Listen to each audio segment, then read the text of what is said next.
Lilly.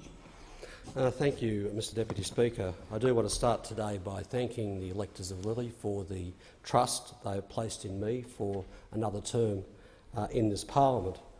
It's a great honour to represent the people of Lilly in this parliament, and I want to say to them that I will do everything that I possibly can with all of the energy that I've got to make a difference in the lives that they lead, a difference for the better.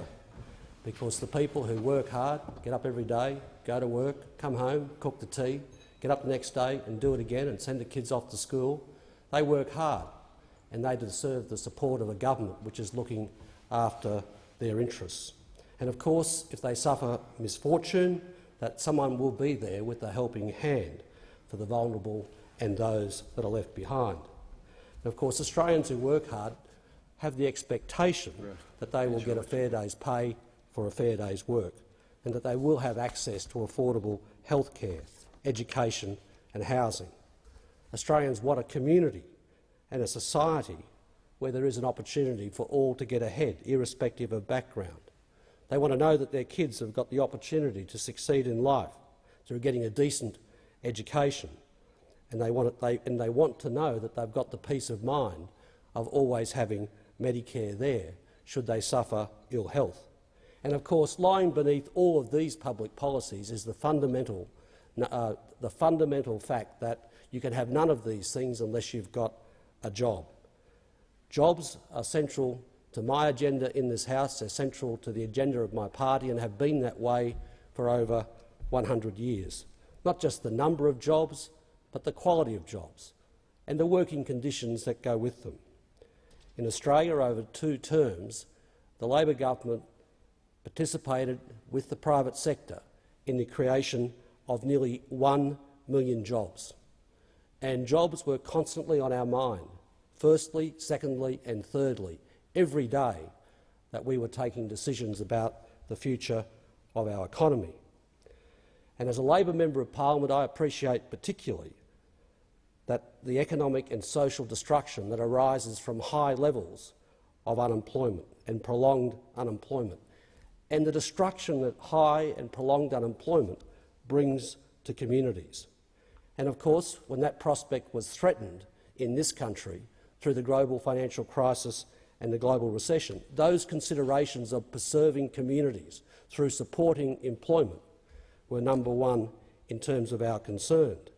And of course, by dealing with the global financial crisis and the global recession in the way that we did, we supported employment, and hundreds of thousands of people kept their jobs who would have otherwise been unemployed and suffered all of the consequences of that in their household and in their communities.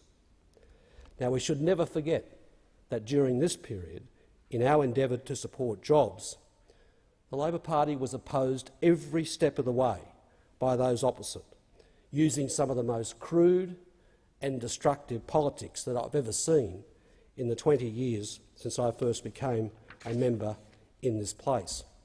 But because of the actions of the Labor government, Australia, almost alone among developed economies, avoided a deep recession and the social and economic destruction that comes from it. Indeed, we did much better than that.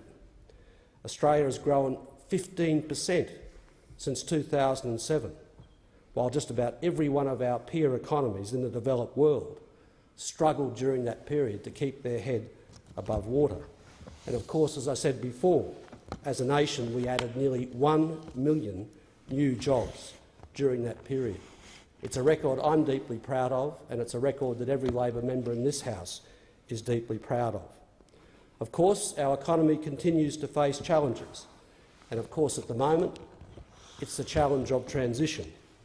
Transition in the mining sector from an investment phase to an export-led phase. Transition from mining sources of growth to non-mining sources of growth. Naturally, these challenges haven't been made any easier by a very high and artificial level of the dollar for a long period of time, and that has had a profound impact on our proud manufacturing sector. But, Deputy Speaker, we can meet all of these challenges with confidence. We can meet all of these challenges if we do have a plan for the future, if we have a fiscal policy which is expressly designed to support growth, if we have appropriate monetary policy, and in particular if we have an active industry policy. And we can meet these challenges if we have a determination to invest in infrastructure, such as super-fast broadband. And of course, we must meet the challenge of increasing our educational performance, which is why the Gonski recommendations were so important. And make no mistake, these educational challenges in particular are the key to Australia reaping the benefits of the Asian century.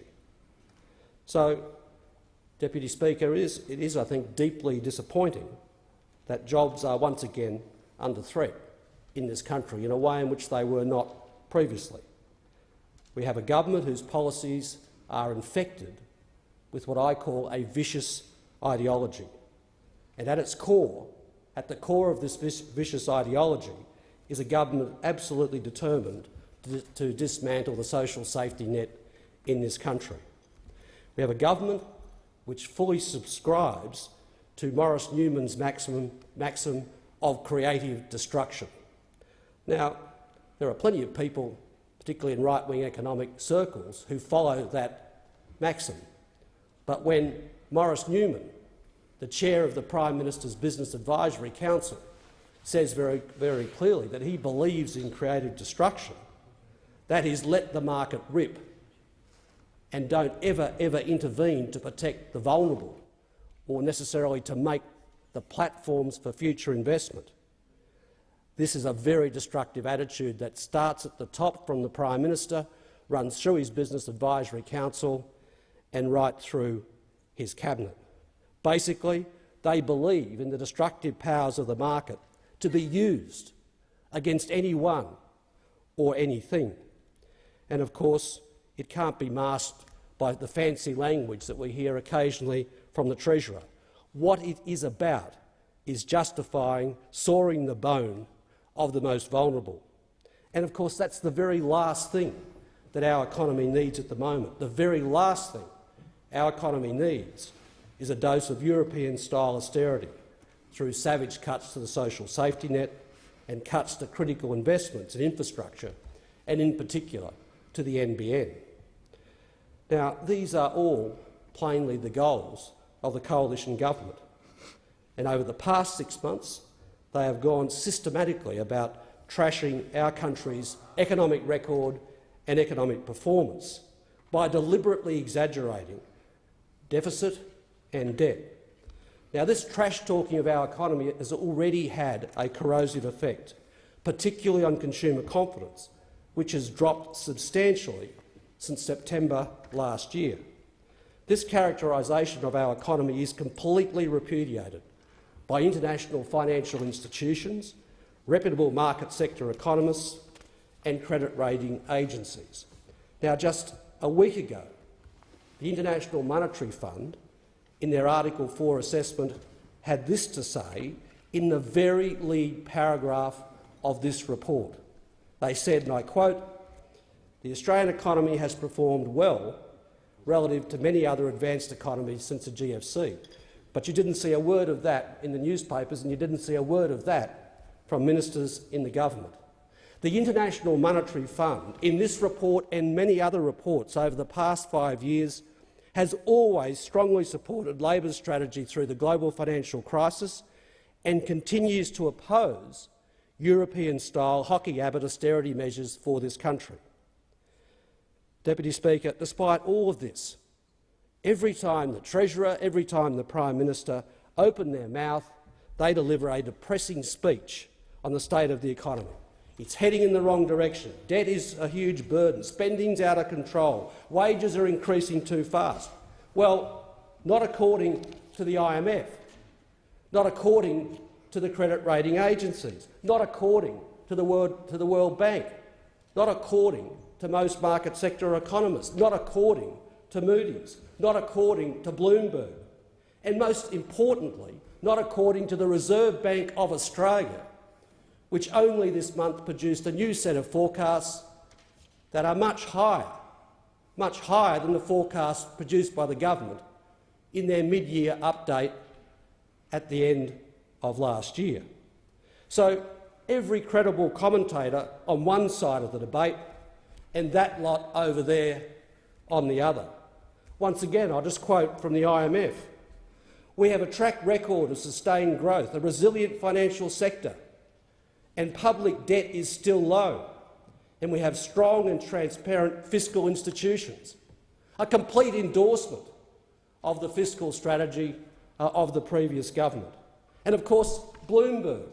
They came out the same day that the Prime Minister was in Davos, making the extraordinary statement that the global financial crisis was caused by governance, not by markets, and saying that finally the country was open for business. On that very day he was in Davos, Bloomberg came out and said Australia was the 5th most open economy in the world on that very day. And of course you can go through the reports from the credit rating agencies. And of course all of these agencies have maintained their AAA rating, despite the deliberately downbeat forecasts that were put forward by the government in December last year in their MyEFO report. And indeed, Fitch upgraded their rating for Australia in late 2011, and they said then, expressly, they were the 3rd major rating agency to give us a AAA rating, the first time in Australian history we've ever had it, and not something that had ever happened under the Liberals, and they gave it to us because they said they supported the practical use of fiscal deficits to maintain economic growth and cap the unemployment rate. And of course we got the September national accounts last year that confirmed our economy has completed a remarkable period of 21 consecutive years of economic growth. So in fact economic growth in this country has largely left every other developed economy in its wake.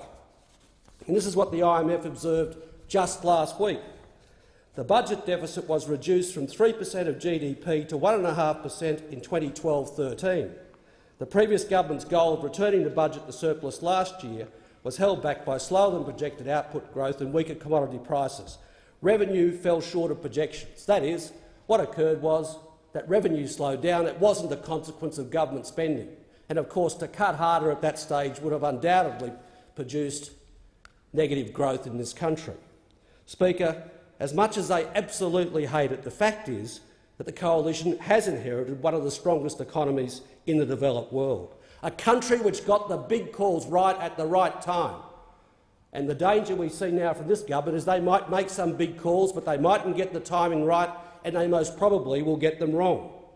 Let's just take what they're saying about one of their favourite slogans at the moment, which is tax. When Peter Costello described Australia as a low-tax country, our tax-to-GDP ratio was 24%. After 6 years of Labor, our national tax-to-GDP ratio is currently 23%. 23%. And in state and local governments, the tax ratio is around 33% of national income. Compare that to New Zealand and the United Kingdom, where the total tax-to-GDP ratio is over 40%. And that's in countries with a Conservative government. What is the purpose of all this trash-talking of the economy that we hear from the Prime Minister and the Treasurer? What they are on about is demonising government and the services it provides as a way to opening the door politically to bring in the savage cuts they weren't going to tell the Australian people about during the election campaign. That's what all this demonisation is about, and it's straight out of the playbook of the Tea Party in the United States. They sprout mantras like growth and productivity and debt, but the reality is the sort of savage program that they are planning will result in the opposite. It will result in lower growth, less productivity, and it will result in higher debt. And they say they're for growth, but here was the government with a Treasurer who stood in this House and hounded Holden out of our country. And the day he stood here doing that, everyone knew that Toyota would go too. And he did it gleefully, and he did it arrogantly, and it sent a terrible message to international investors in our community. So after 6 months, it's clear that Australians haven't got the government they voted for. Sadly, it's just what we warned they would be, but only worse. Because, Deputy Speaker, on this record, if there were to be a new economic emergency in Australia, we all better pray that the ambulance isn't being driven by Joe Hockey. because it was Mr Hockey, Mr Abbott, who all back there in 2008-9 opposed the essential measures that we took to save our country from recession. What we now know is, like we knew then, is that they believe in the cleansing powers of recession. That's what they mean when they use the word creative destruction. They believe in it. It's a value system which infects the economics and produces the hardline politics that we are seeing. But of course, for years we had Mr Hockey wouldn't even admit that the global financial crisis had occurred. And in fact, on one occasion he said it was only confined to the North Atlantic. And as I said before, we had the Prime Minister in Davos in January saying the global financial crisis was not caused by markets, but it was caused by governance. Tell that to the countries around the world with tens of millions of people unemployed as a result of the irresponsible actions of some of the largest banks in the world. Now, they are either deeply ignorant or deeply misleading, but I guess it's probably both. Either way, all of this rhetoric and all of this practice is not a solid basis to make policy which will affect the lives and fortunes of millions of Australians, not least the kids and the teachers that are depending on the money that should be flowing through to provide Gonski and the quality of education that comes with it, so that we can get a fair share of the prosperity that comes in the Asian century. Now, over the weekend, Mr Hockey was at the G20, and I hope it goes well for Australia. But of course, he didn't believe in the G20 back in 2009. He said it was a left-wing conspiracy, and it wasn't an organisation that he was supporting. Of course, I would have thought at that stage, even Chancellor Merkel would have thought that was a little odd. Point is this: the height of the global financial crisis, the Treasurer didn't see the G20 as an important decision-making body. And of course that has implications for how he uses the chairmanship now. And of course he did use the chairmanship over the weekend for a partisan domestic political agenda. And I want to say tonight that this is deeply ill-considered. He is the chair of the G20. He doesn't have the luxury of trying to dress up his domestic agenda as a collective international agenda. That will sooner or later produce problems for the G20. For example, in Sunday's newspapers, he claimed the IMF had recommended in its suite of structural reforms to reinvigorate growth that Australia should further deregulate the labour market. Now, it must have been there in the IMF report in invisible ink. It can't be found. He's simply making it up as he goes along. Now, he might be saying that because he's a former Minister for Work Choices, but there was no such recommendation in the IMF report to further deregulate industrial relations. What he's really trying to do is to warm the country up for another attack on workers' rights. It's the same old Liberal Party with the same old preoccupations. Get stuck into the workers and rip into industrial relations and rip away the essential protections. So this government has a completely ideological agenda, and it will go to any lengths to prosecute it, which brings me to my EFO. The MyEFO forecasts, which are excessively pessimistic, were the government's forecasts. They're not the Treasury's forecasts. They differ markedly from PIFO, which was produced by the independent Treasury and the Finance Department without government. They differ markedly from the Statement of Monetary Policy brought down by the Reserve Bank in February this year. Why is it that the forecasts that underpin the calculations that he uses to claim there's an extra $70 billion of debt are markedly different in MyEFO from PIFO before it and the Statement of Monetary Policy from the Reserve Bank afterwards? And the answer is pretty clear. There's a fiddle going on here with the forecast. It's been put in place deliberately by the Treasurer to exaggerate deficit and debt, to create an environment in the country where they can get out of the commitments they made during the election campaign not to cut the social safety net. And that explains why they're out there now suddenly claiming there's a problem with the pension. They're going to do all these things they said they wouldn't do during the campaign. They've got to do it because they've got $70 billion more of debt, most of which has come from a change in the forecast which haven't been produced by the Treasury and which the Treasurer himself says are government's forecasts. That's what's going on in this country. It's an agenda that we on this side of the House will fight, because it's a bad agenda for the country, it's bad for jobs, it's bad for growth and it's bad for equity. Thank the member for